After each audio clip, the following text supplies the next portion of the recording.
All right, so another day has passed by and another day of meetings between the MLB Players Union and the MLB Owners.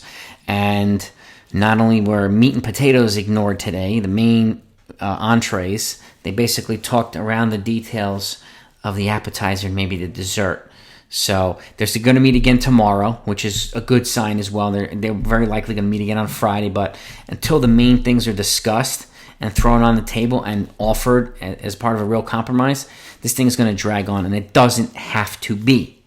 But this is what happens when both sides are tone deaf. But just as straight from Jeff Passan's Twitter, some of the things that the MLB Players Union, who submit their counter proposal today, they dropped their demand from 8 picks in the draft lottery down to 7, and they dropped demand from 80% of players, 2 years of pre-arb, down to 75% to hit arbitration. That's pretty much all they counter proposed, and they met for about a little over an hour. Then they broke for an hour, came back and met again for another hour, and this is all that they came up with. All these people.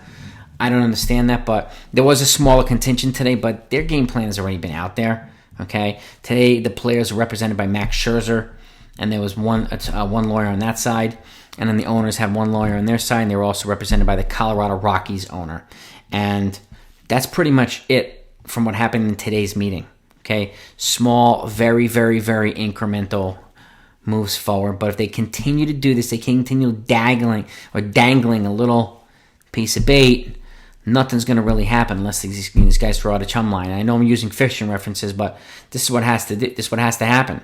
Okay, they continue to make these lame proposals and then these lame counter proposals under the disguise of major progress, and this is what we get at the end of the day. Now, this is encouraging that they are meeting several days in a row, because they haven't done that. They generally wait for like 7 to 10 days to come up with a response to a lame proposal with another one, but 4 days in a row is a good thing. So hopefully tomorrow somebody will come to the table, and they are meeting again tomorrow with a serious proposal. And like the big things with the collective luxury tax or the payroll tax thresholds, that hasn't been talked about. The major contentious things have not been talked about. It's just digging around the corners of this painting. So let's get to the real nitty gritty, guys. I don't understand what's going on. Obviously, I'm not in that room, but those are the details of the meeting. So, and everybody can, obviously, we formulate our opinions on this stuff, and they continue to kind of blame the other side while saying each side is doing enough, but they're clearly not. The owners don't want to give. The players don't want to give. So, and there's honestly, like, if the owners accepted what the players union wants today, it would actually be a half decent deal. But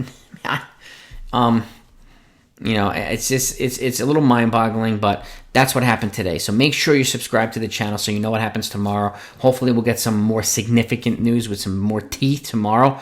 And make sure you hit the bell icon. And all the other updates from the recent meetings are in the description below.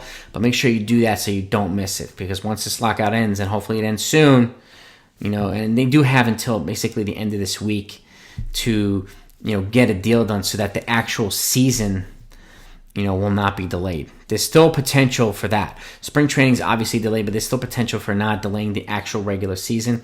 Hopefully these guys will come to that soon. I'll keep you updated, and I'll talk to you next time.